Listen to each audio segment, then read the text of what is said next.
Just start it. Yeah. Sure, thank you. Just Now start. we started it. Yeah. Thank you. Okay, so let's say I want to search for Oracle container, right? Images. So see this Docker certified Oracle Database Enterprise Edition already there, right? And you can just download.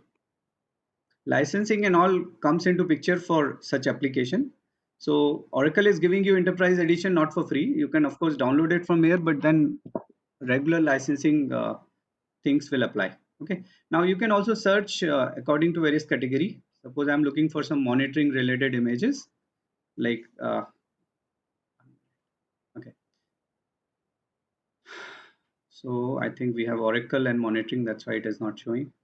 Right. So you have a Splunk. You will have almost everything that you can think of. Dynamics is there. Okay. So this is how container images in public repository look like. Okay. Let's move on. And how do we use it? I will show you in demo.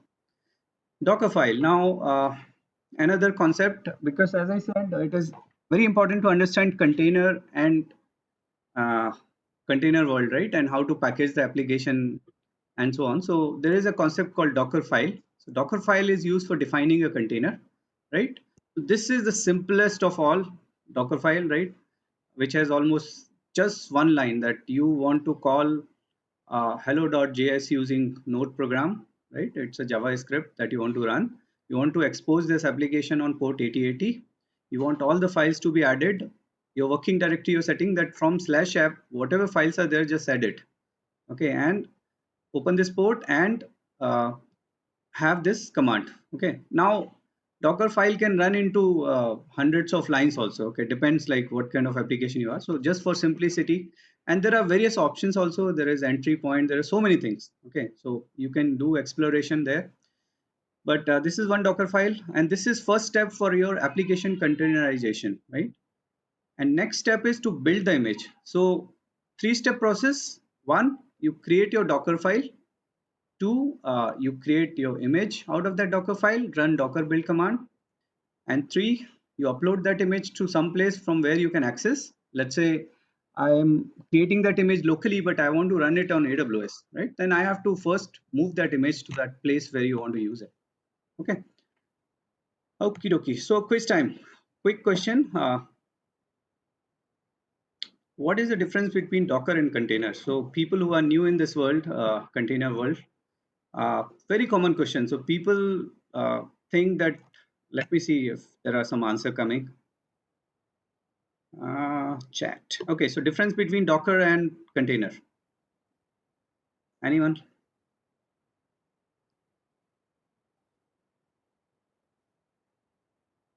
No? I think Docker is hello, am I audible? Yeah. Yeah. So Docker is nothing but a company, and also Docker is a product of this Docker company, Right. and container is nothing but contains multiple or multiple images one by one. So it means it loads all the dependencies where our whole application or web app will load and run. Right. Okay, so yeah, a lot of correct answer are coming, and you are also right that Docker is a company, but whenever we are referring Docker in Kubernetes or anywhere else, we are always referring to runtime engine that Docker provides, and they call that also Docker. It's like Oracle is a company, but Oracle is a product also. So, but we are when we say Docker, it is runtime, container runtime. So it is a platform on top of which you run container. So container is nothing but an image, right? So image has to come into memory and come with some rules and regulation. That part is taken care by a program called runtime, and Docker is a runtime. So one is container and one is container runtime, right? All right, so we have seen like 15-20 minutes of theory. Let's see some demo. Okay, so here in this demo, first one, what I'm going to do, so I have this you can also do it. I mentioned that as one of the requirement that you need to have AWS account set up. So someone is saying no voice. Are you able to hear me? Hopefully. Yes. Yes, Okay. we are Yeah, able we are to able to hear you. hear you. All right. So if you have account And if you are already logged in, let's quickly create one EC2 instance. Okay, and that's where we will do most of the work. So EC2 instance, I am sure everyone knows how to provision it, and I'm going to uh, launch one instance.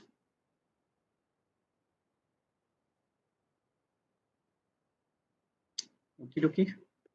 So I have a backup plan, also plan B, where one cluster is already running, one EC2 instance is already running, but I just want to show it live also.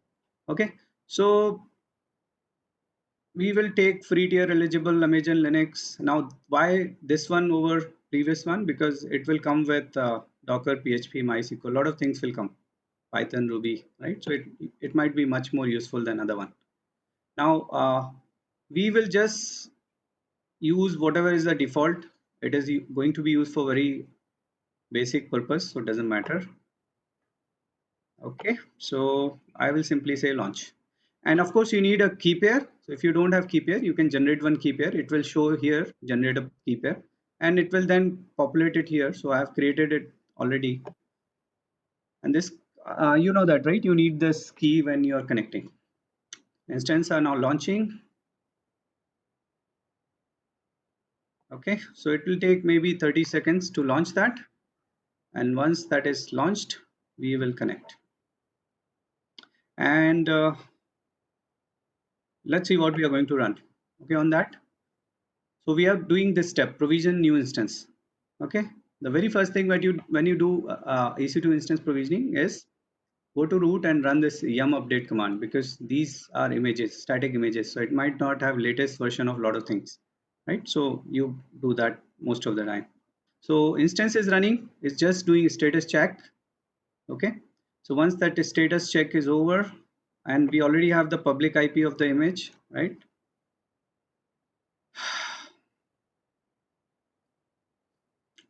We can even create with this public DNS or public IP. So just one caution here. So if you never used EC2 before, it might happen that this EC2 connection might not work because your system might have some restriction which will not allow you to go to public IPs, right? And if you're working from office, which nobody is working right now, but yeah, in office, typically these direct IP addresses are not open. Right? You might have to connect to mobile data and all to work on it. In fact, in my laptop also, when I launch any application, I can't run HTTP and that IP, and I can't run that. So typically I test it by running a curl command, right? curl curl and then give IP address. Okay, so still coming. Anyway, let's quickly see what are we going to do. So see, objective here is, let me show the objective so that it is clear. So we are installing Docker. We are writing one simple hello world program which is taken from Kubernetes website, and then we will containerize that app. How do you convert into container? So it will be a JavaScript, right? Simple JavaScript file. You need to create a Docker file, run a Docker build command, and then you'll get your image, right? Then we will see the command to run that application. All right, so that's what you're going to do. Very simple one. I think it will take less time than we can do a refresh here just to see where it is. Still initializing. Come on, come fast. Okay, so let's see if it works. If it doesn't work, we already have it running. Okay, dokie. So I'm sure you might be knowing this. You need to give your key here, right? So whatever you generate, you save it locally and then you give that key. Okay. And default username is EC2 user. Hope it works. Still saying initializing, but at least we are able to connect.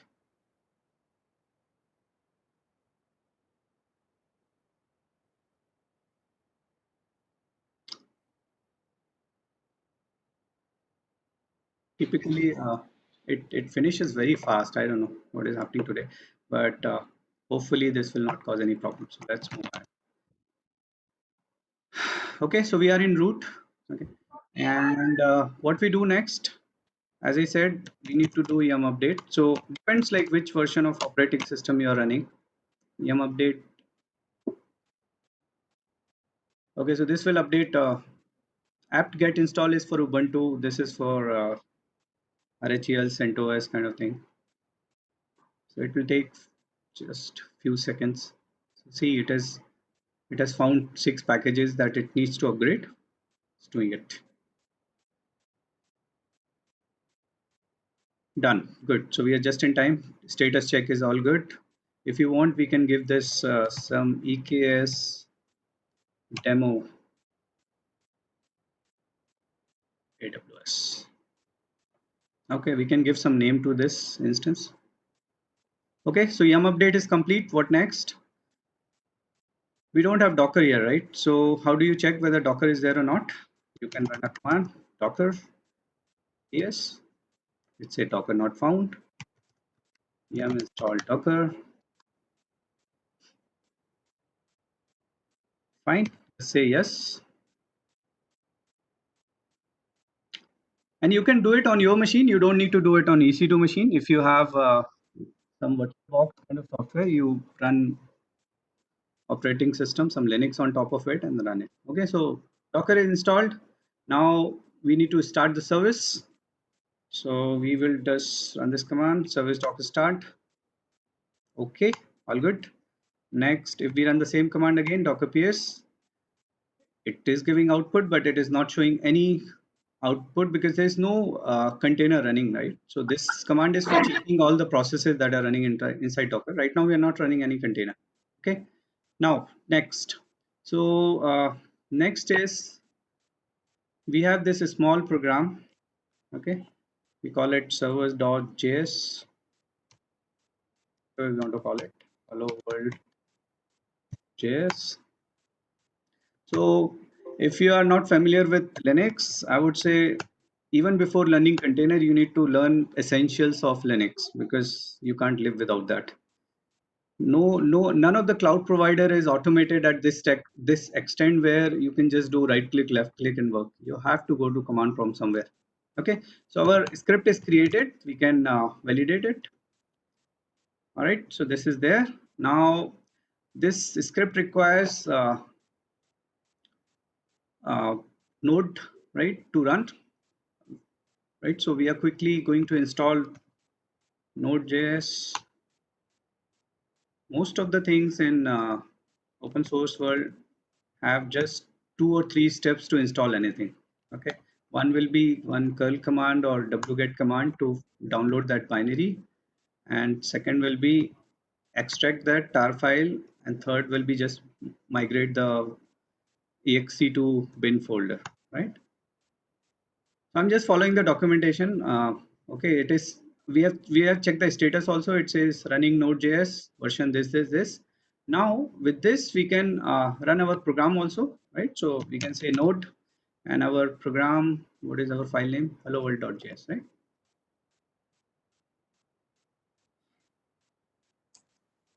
Is it running? Come on. We did not change the permission, right? It might not have execute permission, so let's get that.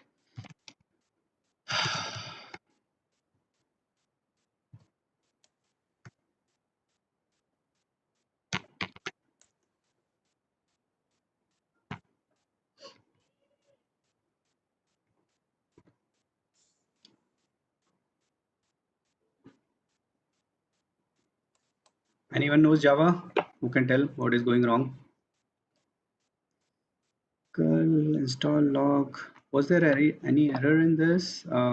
Anyway, this step is not required for Docker, but we are just running it to see whether our file is running fine or not. It might be a copy paste error, so let's see. Okay, it looks good.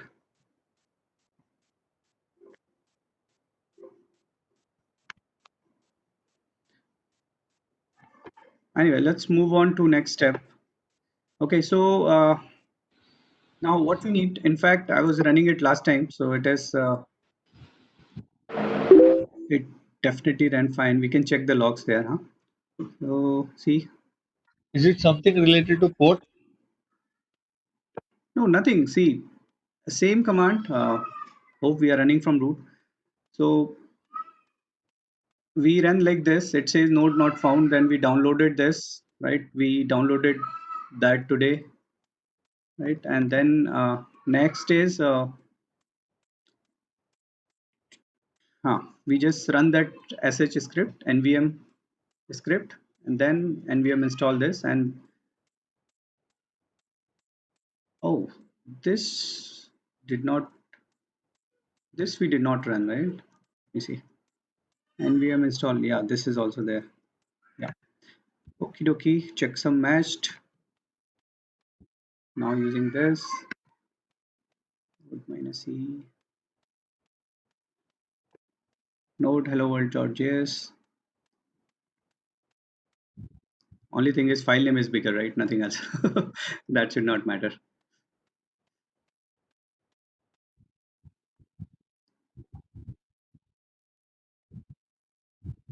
Oops. Okay, let's quickly change that to, let's quickly convert that to Docker and see whether it is running. Where is my Docker file?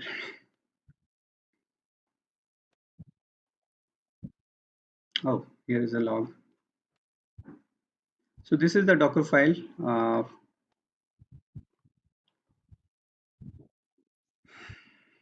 So we will call it Docker file. Remember, it has to be exactly same name. You can't even change the case. You can't add any extension. It has to be like this one. Okay. Fine. Now we need to run this Docker build, right? So, sorry. For this Docker file, there is no extension required, No extension required. No, it is only name. only name, and that too, I think I covered in PPT also. I just said that writing a Docker, I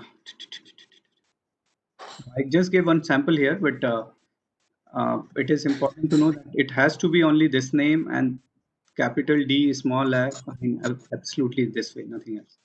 Okay. Okay. Okie dokie. So now what we are running in this command. So Docker has hundreds of commands. We are running a build command. Build command is used for creating an image. To change the And- command in the Docker file. And we are giving a tag for that image. What should be the name of the image? We are giving one version also, 1.0, and we are saying take all the file from this current directory. Okay. So this image building sometimes takes times because this is very small program and there are only 3-4 entries. But sometimes this image building itself runs for 10 minutes or so, right? Because if you are having hundreds of commands, which is downloading a lot of images from internet, and also it takes time. Okay. Now what will happen? You will not get any file created here. So still we have two files, that Java script file and Docker file. All right. But uh, where did that image go? So it went inside Docker registry. If we do Docker images, there are two images now. One is Hello World 1.0 that we have created, and there is a unique image ID which we can use, and size of this is 236 MB. Okay, so if it was, let's say, 23 GB, it might have taken a lot of time. Okay, dokie. So this image is created. Now, how do we use this image? So just quick recap. We had one simple application, Hello World application in Java, and we have converted that Java file, okay, into a container image. Now we want to run that Docker. Run that container. We are running Hello World container inside the Docker. So Docker run command is the command that runs the container. Okay, and you can just give Docker run and program name, your image name, or you can put -d for detaching it, right? Like run it in background, -p for port mapping. So I'm saying that from port 8080, it should map to port 8080 here, right? Let's see. Okay, so it has given one big large output. Let's say what Docker PS says now. Something is fundamentally wrong, right? Because that command was not running earlier, now this is not running. And you need to Sorry? change the file name in the command, Docker file. Step 5 of 5 is wrong. CMP. Okay, we can try that.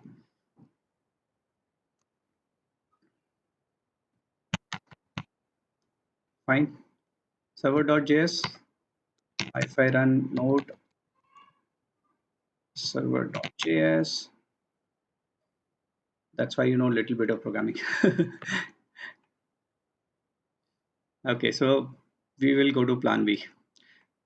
Okay, so what happens? What should happen? I don't want to waste time because we have 1 more hour left and we have a lot of things to cover. You can try it and troubleshoot and tell me why it is not working. But it should have simply see, we did this. We got the image created in our Docker PS, but only thing is that Docker images, when we are doing Docker run, it is not showing this output, right? It is not launching a container, and I mean, you're not seeing this kind of output. If this output was there, you could have launched the application like this, right? Yeah, or you can stop the application uh, using docker stop command. Okay, so that is it. I mean, that's what we wanted to do in lab 1. Now let me do one more thing, because this EKS takes a lot of time to start.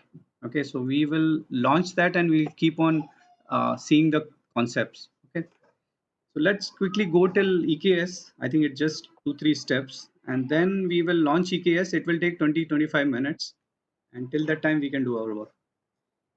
So now coming back to container orchestration, right? What is container orchestration? So container orchestration word is provisioning, right? Better name for provisioning. Now, whatever I have shown you is very simple example, right? Where just one container and one image and just one run command, but that is not real life situation. You will have maybe 10 containers for your application, and there might be hundreds of application running in container forms, hundreds of containers, right? You will not keep creating like this, or you will not keep on deleting like this. And suppose a node fails where your container was running, then what you have to do, you have to again run the docker run command on other node, right? Or if you have to scale it, again you have to do a lot of commands there.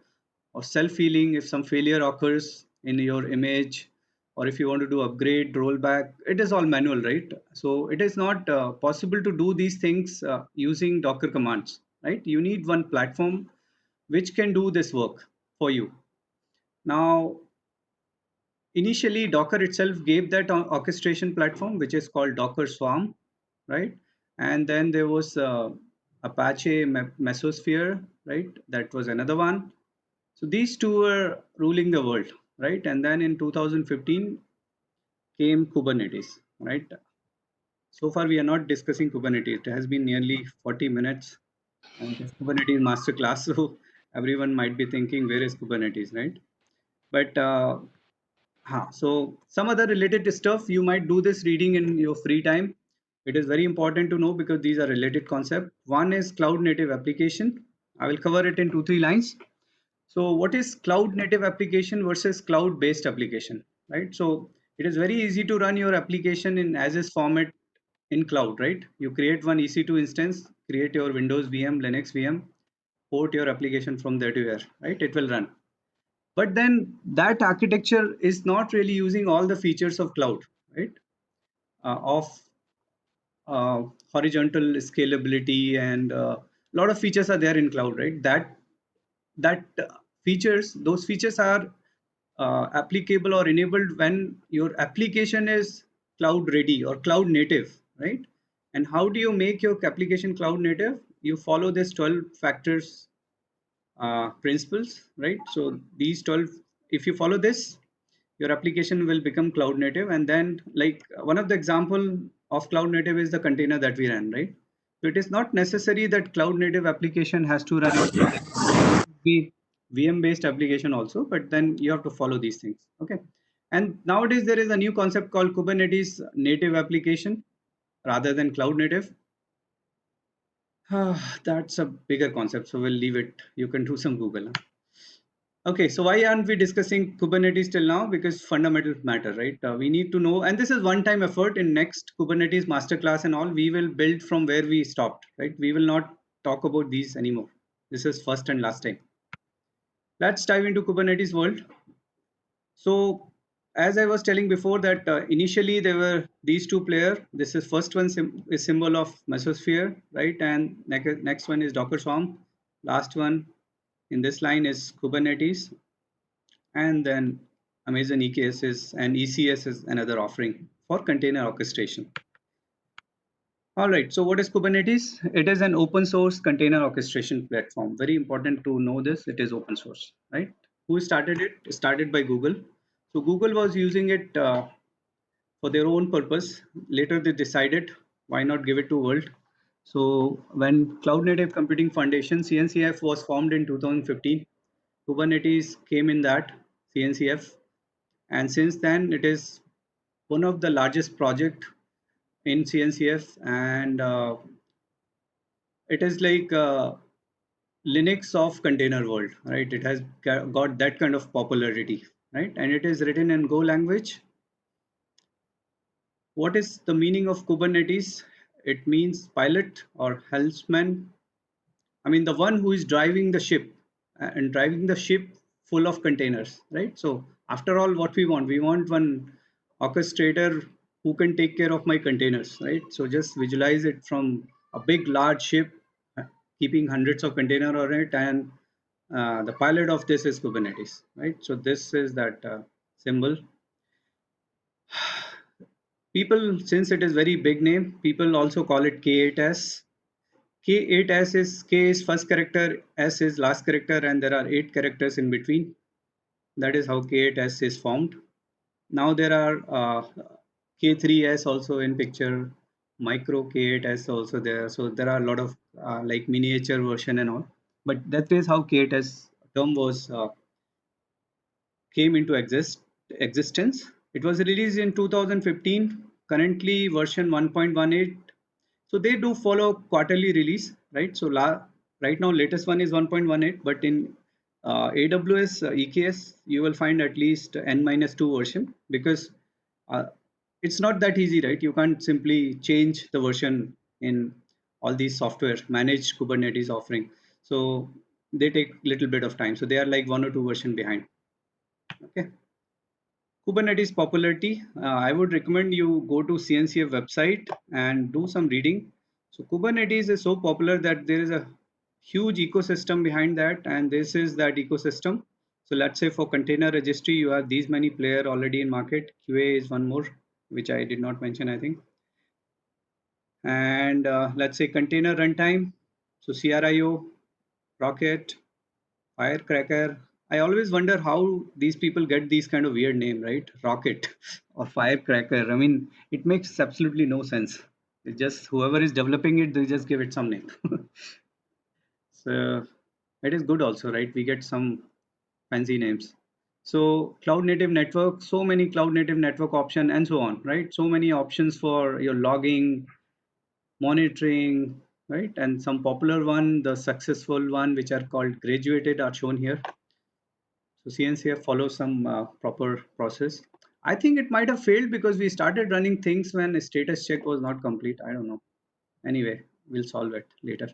Okay, so coming back to Kubernetes popularity and all, let's go back here. I hope this is clear. What is Kubernetes? Open source container orchestration plan. So it's not like Kubernetes is the only one which is required. You can as well do almost everything from Docker Swarm, right? Or you can do it from Amazon ECS, Elastic Container Service, which is not based on Kubernetes, but yeah, it provides Docker Swarm kind of functionality, right? So you can do that. Kubernetes architecture. Just thinking, should we start kicking off EKS? Now let's just see this part in next 5 minutes, and then we'll kick off. So Kubernetes architecture, so once we know what is Kubernetes, we want to know what makes Kubernetes whatever it is, right? A very, very important point. Now there are tons of document in Kubernetes, and it's not possible to cover everything in 1.5 hours. So I just brought the key messages. The key messages in Kubernetes architecture is that deploying Kubernetes means you're deploying a cluster. Okay, so it always exists as a cluster. So it might be one node or more than one node. So people who are doing some admin kind of job, they know the cluster concept, right? So You have master slave concept or master worker concept. So Kubernetes is also same. You have a master node or set of nodes, which is called control plane, right? And you have worker nodes or Kubernetes node, and they are also known as minions, right? And previously they used to be known as minions. Nowadays, a common term is nodes, right? And different vendors call them differently. So there are terms like node group, machine sets, and those things. But that is nothing but collection of workers, right? So as you can see, master and worker. And so name itself suggests master will be the one who will not do any real job of running application, right? It will do the job of controlling things, maintaining all kind of interfaces, scheduling, doing the scheduling job, and maintaining the cluster status, right? So that is a key job of master. So it could be lightweight, right? You don't need very high-end server for master, but obviously for worker, you need good amount of CPU memory or all, depends on your application requirement. Now let's understand its concept. What is controller? Controller is a loop, which is called control loops to maintain desired state. Now this is one of the beautiful feature of Kubernetes, right? So it maintains the desired state. What it means is, suppose I say I want my application to always run with 3 pods in web tier, 2 pods in middle tier or application tier. Now, I don't want to monitor it. I don't care. Uh, I don't care whether node is failed or whether some container died or something happened. I don't care. I always want 3 and 2 combination to be running. Now that can easily be done in Kubernetes. You just need to set these parameters, and this controller module of Kubernetes will take care of maintaining that. Okay, so I will show you that in example. Okay, so what we'll do, we will create a replica set with 3 pods, and we will kill one of the pod. We'll delete it. Immediately, new pod will come into existence, and it will maintain that desired state of 3 because we gave 3, and so on. Right? That is controller jobs. Scheduler job. What is scheduler job? Responsible for pod scheduling on given node. So basically, if let's say you are running 10 node cluster or maybe more than one node, actually one node doesn't require any scheduling. It will go, everything will go into worker node only, right? But still someone has to tell that, yeah, run it on node 1.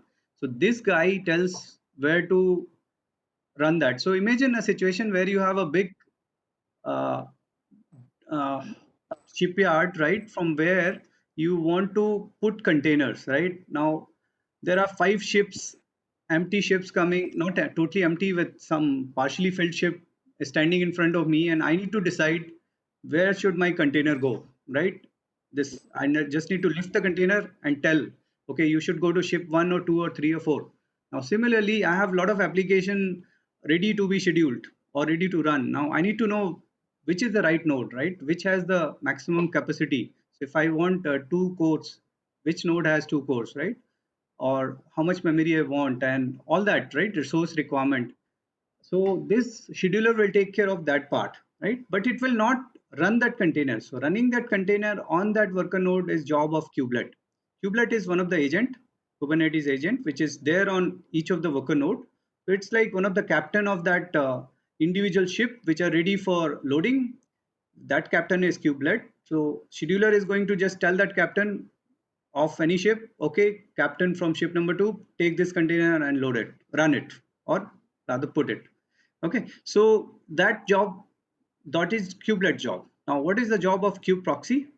It is maintaining all kind of network, right? So container uh, networking or Kubernetes networking is quite a wide concept. We will cover that some other time, but in short, you can just understand this kube proxy takes care of all kind of pod to pod communication, pod to node, node to node, all kind of communication to external world. All this goes through kube proxy. This module takes care. Container runtime we discussed so many times. kubectl, this is command line utility, right? So in Kubernetes world, all kind of utilities ends with ctl, right? So we have EKS CTL also that we will be using today. So that's the architecture. So you understand, right? Only, and HCD is not covered here. HCD, I missed to tell you, it is a key value pair based repository which captures cluster data. So status of cluster is maintained in HCD. Okay. Now, how many master node you need? How many worker node you need? You can run with the simplest of all with just one node, right? Where master worker, it's all in one, right? Which is Minikube kind of installation. You can run it on your laptop also, right? So that is the smallest one. But in production, you should have at least 3 masters for high availability perspective, and n number of worker. I mean, worker, you decide how many you want. Obviously, you will not have one, because if that fails, you don't have any fallback. You will have at least 2, and anything above 2 is your choice, right? So there are a largest deployment in the world where like 35,000 pods are running on 4,000 servers, and also those kind of things are there in the world, right? So it's up to us. Okay, who all provides? Okay, now I forgot to mention why Kubernetes is so popular. It is popular because there are very few people who know about it, and why very few people know about it? Because it is very complex. Why it is very complex? Because Google did not give a running version of end-to-end orchestration platform. They just gave one small thing which is good enough for running the container, but it does not cover all the ecosystem of it. It does not cover monitoring of container. It does not cover logging of it, right? Logging, analytics, and all. So a lot of things. Even container networking is also isolated. Container storage is also isolated. Just to make it so modular, they have removed a lot of components and put it outside as a plugin. That's why there are a lot of players in the market in ecosystem, and it is very complex. Now, a lot of people are trying to make it simple, and those people are called managed Kubernetes providers. They say we will manage your cluster. So installing Kubernetes cluster in production is quite a job. I mean, just do it with OpenShift kind of thing, the real one, or open source. I'm not saying EKS is tough one. I'm saying the real Kubernetes open source one is quite complex, and maintaining that is also complex. So there are a lot of Kubernetes managed providers. Top one, AWS. AWS has like more than 60% market capture in EKS world. Google, Azure, Platform 9, Rancher. Now Rancher and some provider like Rancher, they provide you to manage Kubernetes of other providers also. That's another benefit. So if I'm running my containers in AWS and GCP both, then I can manage both of them through Rancher rather than managing 2 console and 2 things. So they are like multi-container platform providers. Okay. Google Anthos also does the same. So it is going in that form. I think Google Anthos is getting launched in, or rather already launched in AWS also. Okay. So managed AWS has 3 offerings. One is ECS. I told about this. It is not Kubernetes based, but it is a container service. Main Kubernetes base is EKS. Then is ECR. Okay. And how the pricing is? Pricing is like 10 cents per hour for control plane. Control plane is master node. So these people just give master node. Okay. Worker node you create. And worker node charges whatever EC2 instance type you take, it is charged that way. When do you use ECS versus EKS? If it is simple deployment, small deployment, go for ECS because it is cheaper. You can also use spot instances as worker node, right? Because by nature of worker node, if one node goes down, other will take care of doing the same work, right? Next, for worker node, you can use EKS optimize AMI, right? Which will have almost everything that you need. So what time it is? 11:55. Okay. I think this is good. This I covered. Now one question. So there are 3 ways you can configure EKS. I think we are into second part of this masterclass. So we are getting into Amazon offering. Third part will be Kubernetes concept. Ideally, Kubernetes concept should have been before this, but EKS takes time in provisioning. That's why we will start it now, and we'll see if it finishes before our masterclass. Okay. 3 ways to configure EKS. You can use AWS console. You can use an utility not given by AWS, but from their partner Weaveworks called EKS CTL, ICSI controls. I mean, a lot of their people call it ICSI CTL also. Then there is CLI. Now, what do you think? Which one would be the most easy one? Second one. Good. Any other one? CLI one. One more is left. Console one, maybe. Nobody is going for console. Interesting. Okay, so I think after today, if someone asks, you will know the answer. Answer is EKS CTL, the utility which wraps up everything. And you will be surprised to know that AWS console is the most complicated way of doing it. Okay, because and that is true as of today. Okay, as of yesterday night, I checked, it is true, right? And reason being that there is not much automation done in AWS console till now. You can't add worker. You have to do a lot of steps manually. It's like 20 steps you have to run. Out of 20 steps, only 2 steps are done from console. Rest 18 you have to do it manually, or going to different uh, things in console, right? Which makes it very error prone and very difficult also. So I would say anyone who wants to get started, start with EKS CTL. So, okay, let's go for EKCTL provisioning. Okay. Now I'll do one thing. I want to come out of this machine once and we'll launch it again. Huh? Let's see if that makes any difference, any difference whatsoever. Okay.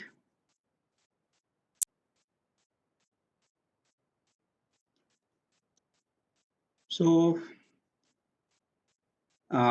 while I'm connecting,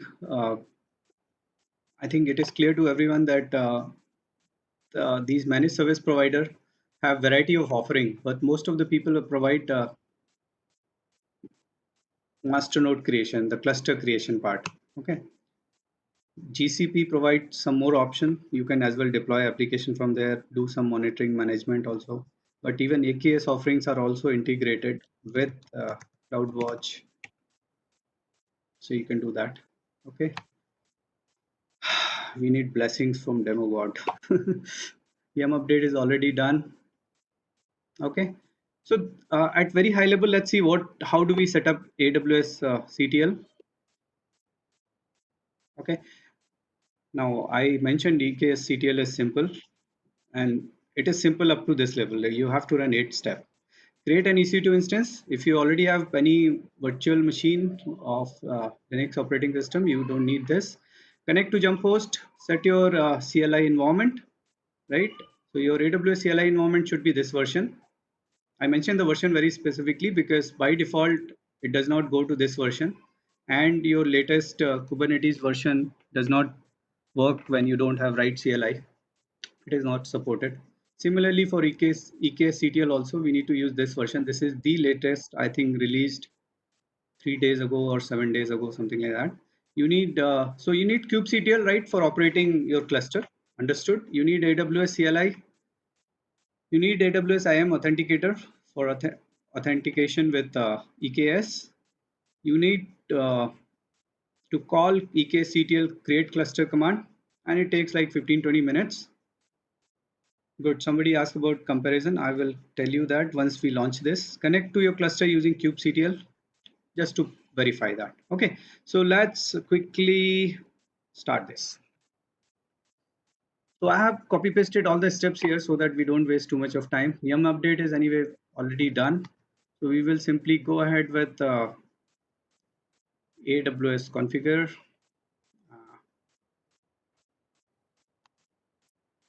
You need to give your access credentials here. Come on. So you download this, right, when you create your user. So I've created a EKS user and I downloaded that credential.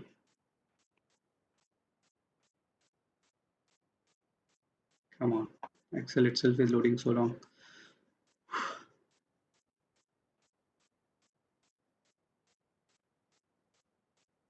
So I'm just finding my access key and my secret access key so that I can dump it here. Hopefully it will come. Here it is. Come on.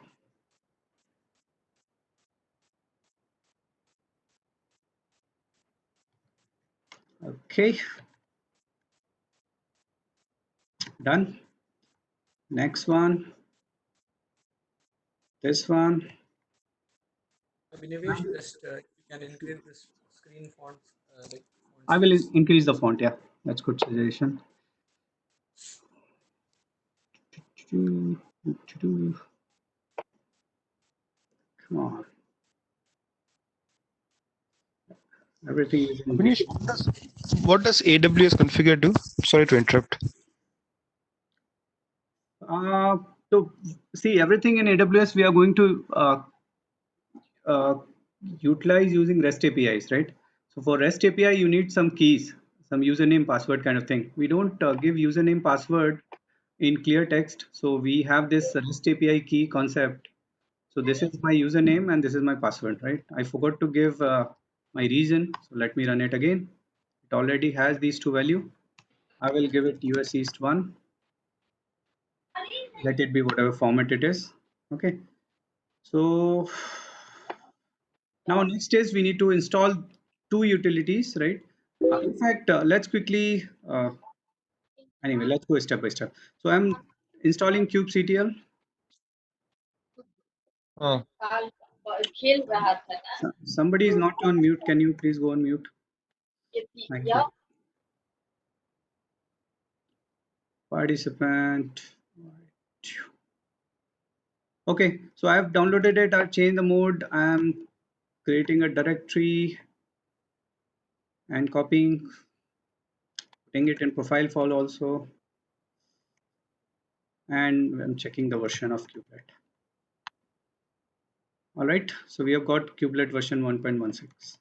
Fine, so this one is done. Now let's check AWS version. So by default, it comes with 1.18, but if you refer to official documentation, this documentation link is here.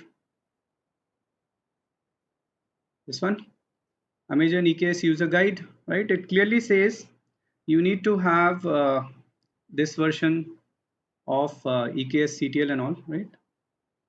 So I'm just following it, okay? In prerequisite, right? If you see this, we need 1.1849, right? And here we have 1.1813, not 49, right? So we need minor patch upgrade kind of thing.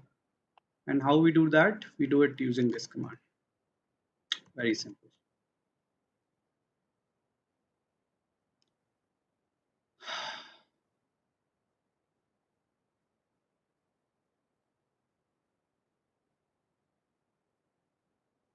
Okay, now let's check the version again.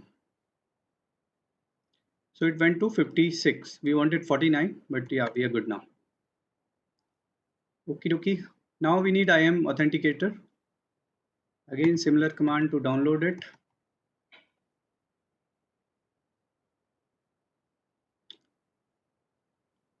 Then changing the exe permission, we just make it executable. Then we create a directory, copy that exe to that and export path. We are running like 4 or 5 things in one command. Okay. Understood, right? Curl, download, change permission, create directory, put it in profile file so that I don't need to export it again and again. And quick verification whether it is running and it is done correctly. All right, so we see some output, a tool to authenticate Kubernetes using AWS IAM credentials, right? So it is run, all good. Now we need EKS CTL, next utility. So we downloaded kubectl, we downloaded AWS CLI, rather we upgraded, it comes by default with this image.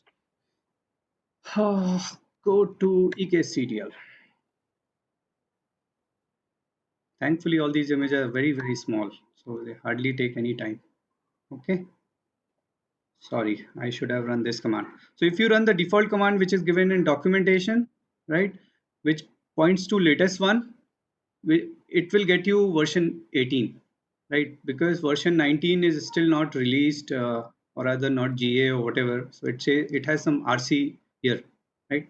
So even the command that is given in documentation is not wrong. You have to use this kind of command.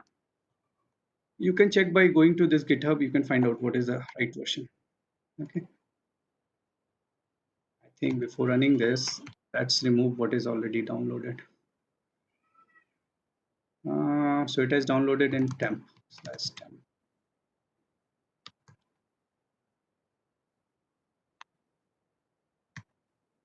Okay, we'll go back to our root directory. Okay, so we need to download version 19. Version 19 comes like this.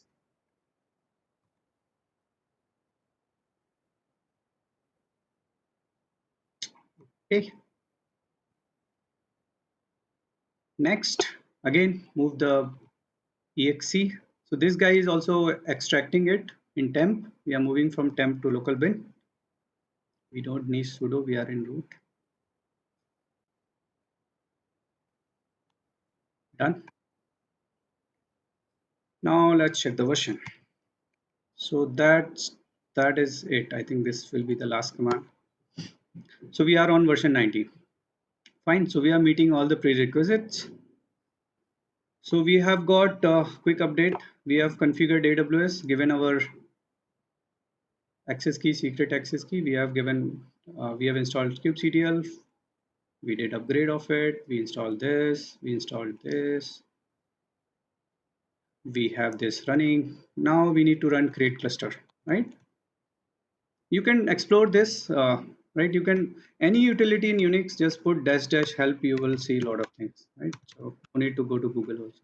So there is a command. If you want to see more detail about this command, create, you can again do -- help, or you can rather see help command, help like this. So what all options you have in creating a cluster? You can give name of cluster, region in which cluster should be created, Kubernetes version that should be used, right?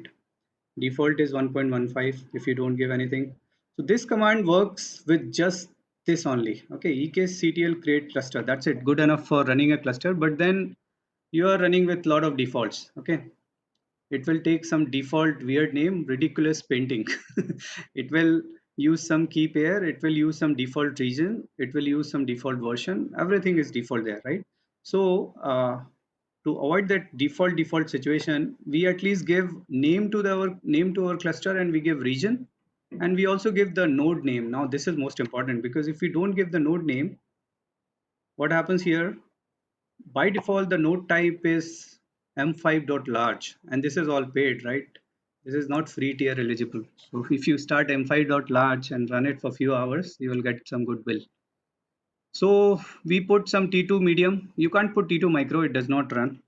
You have to have T2 small or at least T2 medium. Okay, dokie. So this is the most important command, where it is going to run for at least 20-25 minutes. Wow, this also failed. So I already have a cluster name AWS UG demo that I created last night. Obviously it will not work. So demo 1 or demo 2. One was done last night. Okay, dokie. So let's run this.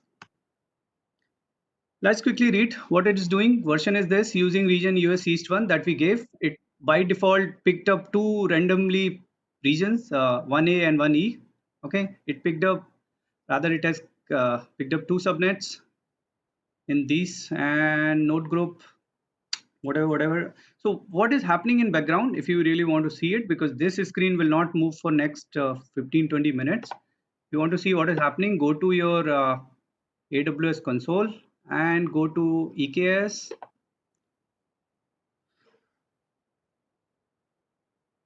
Okay, I don't know why a lot of people are joining and leaving. I think they have some connectivity issue or something, God knows.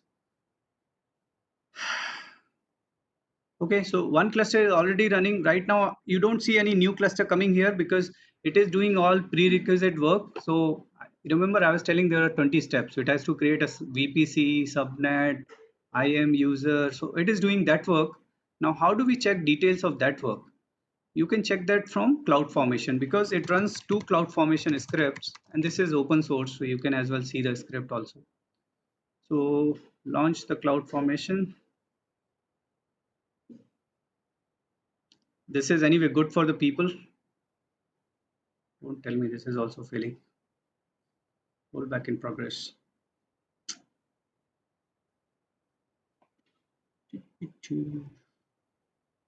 Already failed. Okay, what it says. Fetching stack given item, troubleshoot the root cause of the failure, source creation, cancel. One error occurred, run Nikkei delete cluster. We will do that. Fail to create cluster. Wonderful.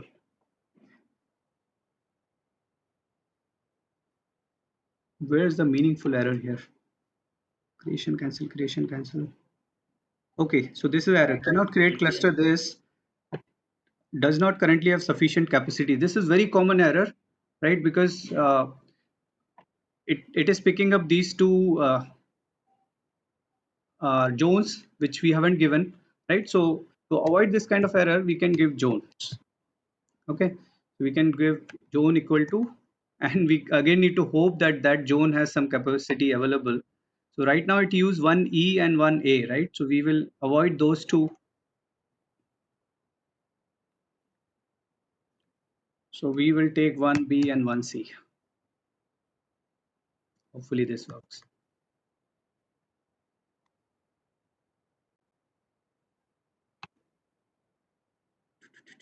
I hope rollback is done.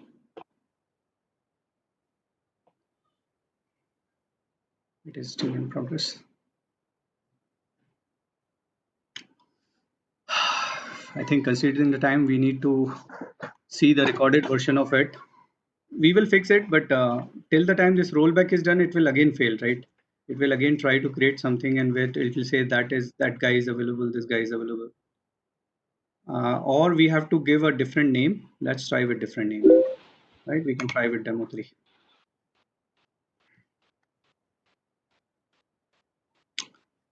No worries. We will create. We will do this in tools. So zone is right.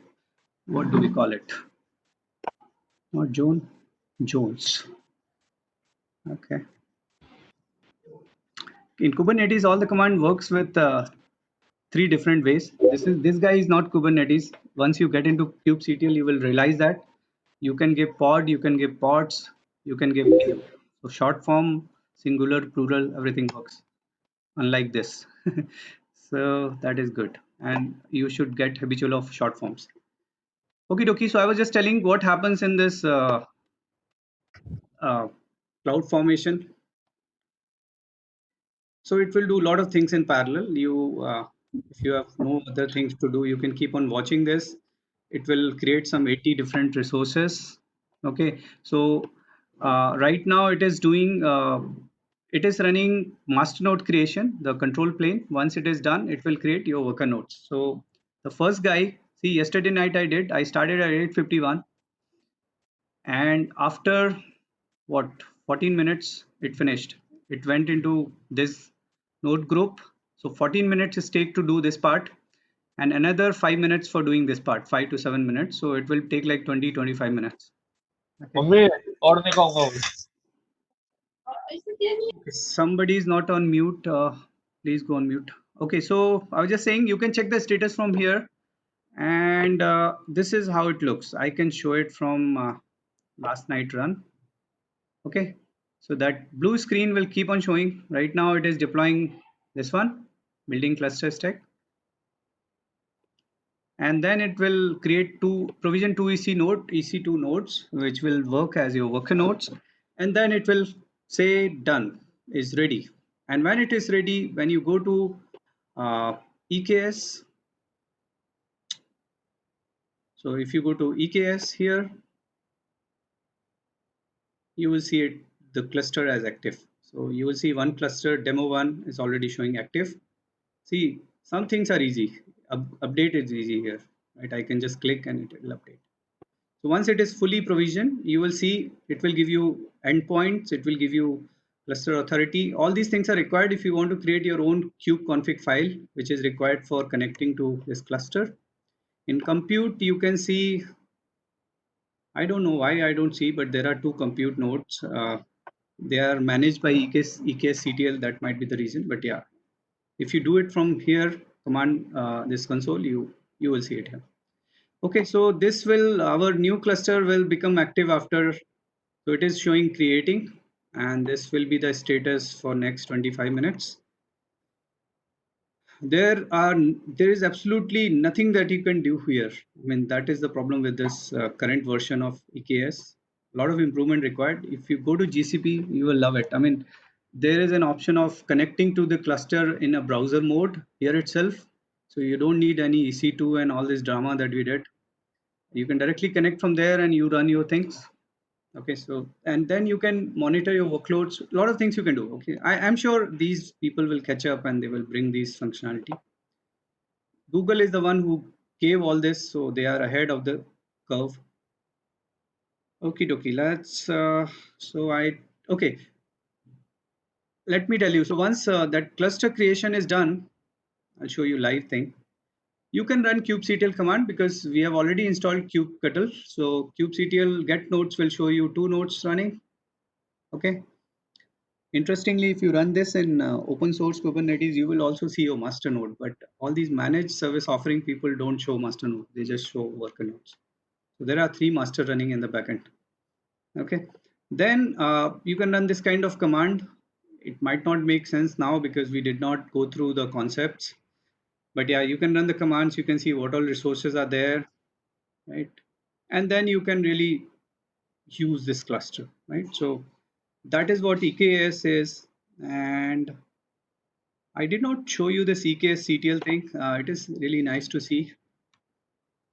EKS CTL. Nice website, and especially the logo is very beautiful. See this cartoon characters.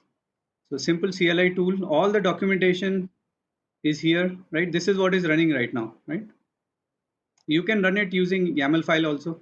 You can run that cluster creation using this. That is also allowed. See this wonderful logo. And you have all the things here. I mean, EKS CTL itself is a quite big thing that you can explore. So we will go back to this. I think we already discussed it. I've already explained this. This also I've shown, right? This also I've shown. No. Okay, so let's do this way. I think this is a logical end to this. We can spend next 10 minutes in question answer so that whatever doubts you have till now, those are clarified. And in next master class, which will be planned very soon, we will start with Kubernetes concept and we will see all the examples, okay, of these things. And these are just some of the key components. There are many, okay. And we will also see how do we do application deployment in Kubernetes, because we have seen how to do it in Docker. We might as well see how to convert that from Docker to Kubernetes. We might as well see how the application lifecycle events are performed. Like how do you upgrade the application? How do you roll back? How do you do everything about that lifecycle part? We can also get into Kubernetes storage, networking, right? These are CSI or CNI, those kind of concept. Those also we can see in subsequent master classes. Okay. Now let me, we will keep on waiting for this so that I can show you that it surely works. Okay, and we will keep monitoring the cloud formation. And you know what, once that cloud formation is done, you will also see 2 new EC2 instances coming here, because by default it takes 2 instances. So right now you see 4 instances. What are those 4? So one is jump host. Let's increase this. So this demo, these 2 T2 medium are created from yesterday's cluster, and T2 micro is jump host from today and 1 jump host from yesterday. Since I had to install everything from scratch, I could not use the yesterday one, right? Okie dokie. So you will see your EC2 instances running here. And CloudFormation anyway will show what it is doing. So let's keep that CloudFormation going so that we know. But anyway, no hopes till next 15-20 minutes. So unlike EC2 provisioning, and when you do it in Red Hat OpenShift and all, it runs for more than half an hour. So right now it is saying create in progress. You can keep on refreshing this. Okay, I'll go to chat and let's see all the questions.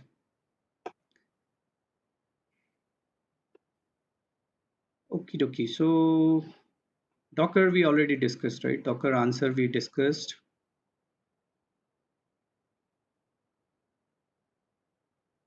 Okay, so there will be recording of this session. It will be shared, right? Oh, someone was giving some help on port 8080. Anyway, I think it's we are late, so I will fix it, and next time I will surely show it. Okie dokie. So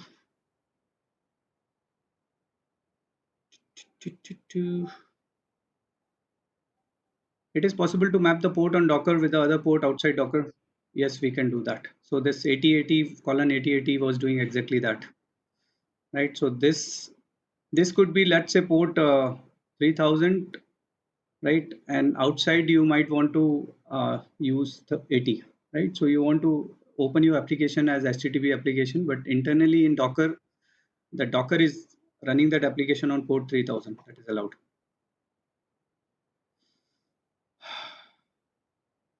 Oh, someone said about not seeing cube. Cube in the sense, I don't know. From management container orchestration platform perspective, maybe. EKS is by default uses 1.16, but you have parameter where you can give 1.16 also. So that is the latest till now. Okay, so 1.16 is the latest.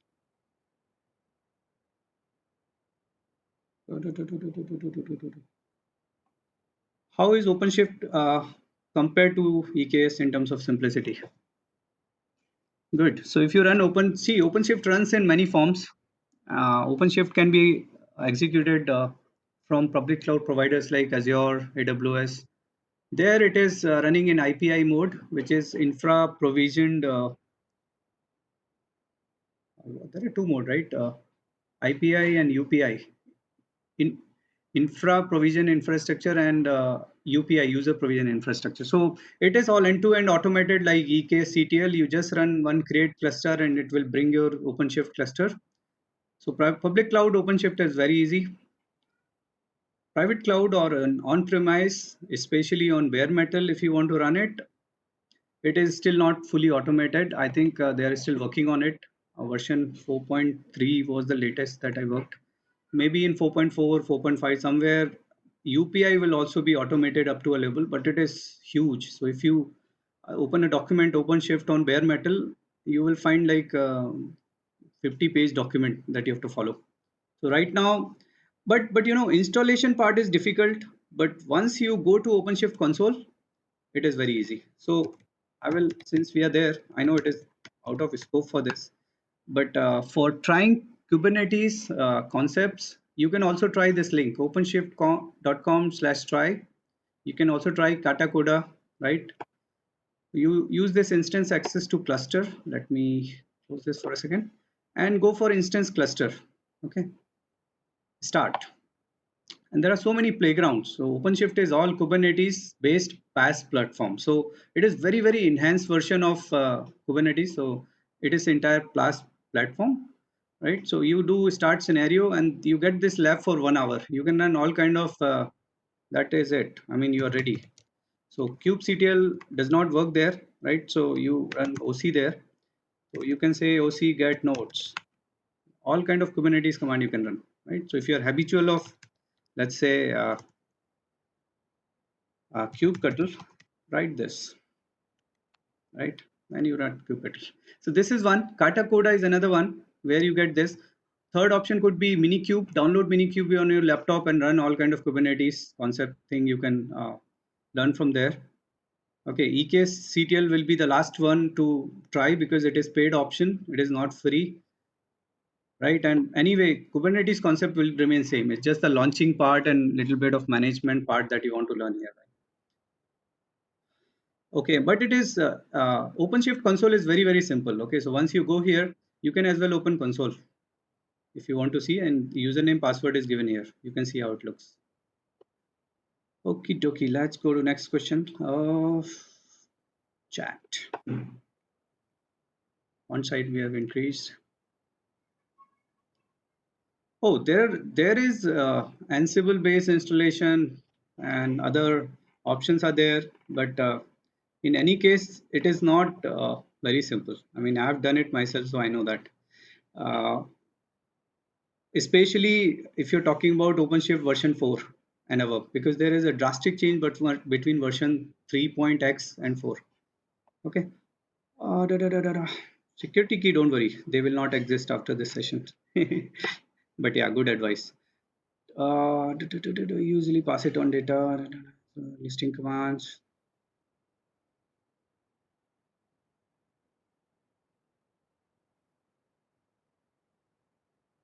Rollback, it is rolling.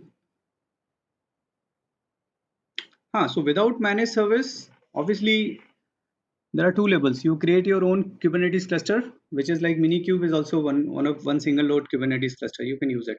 Docker Swarm is offering from Docker company that also does orchestration work similar to Kubernetes. Kubernetes setup on VM.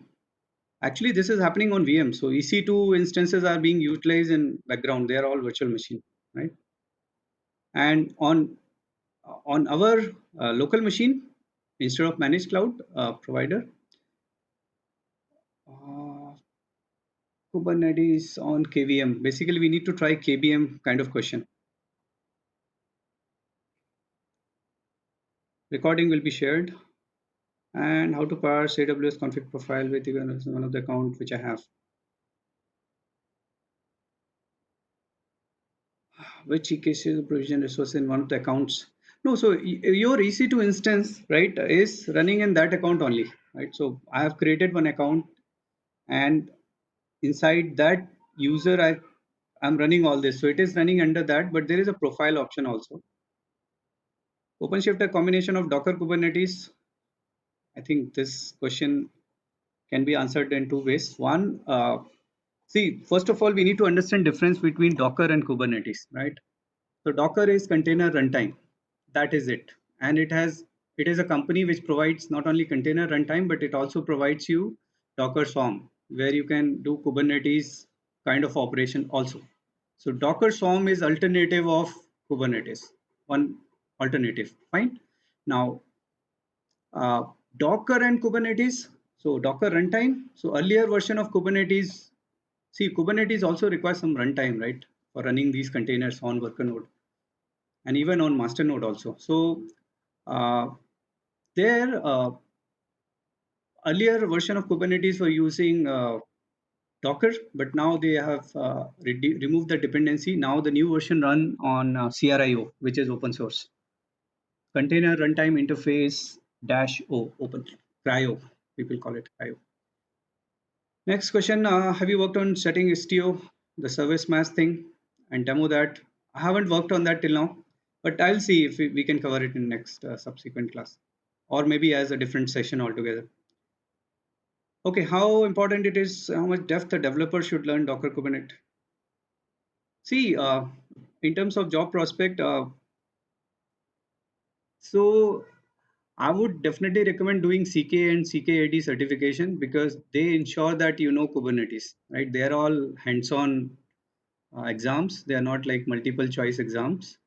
They will definitely help. And there are very few people in the world, like some 10,000 people who are CKA certified. That's it.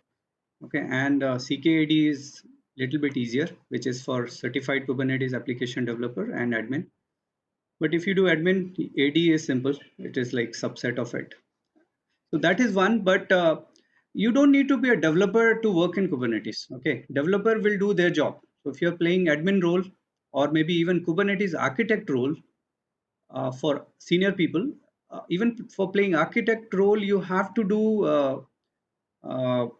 you have to know these basic concepts, which I'm going to cover in next master class. We could not start; it's already 12:30, but we will cover that. Okay, and can we set up entire Kubernetes setup in local Red Hat VM? Of course, you can do Minikube.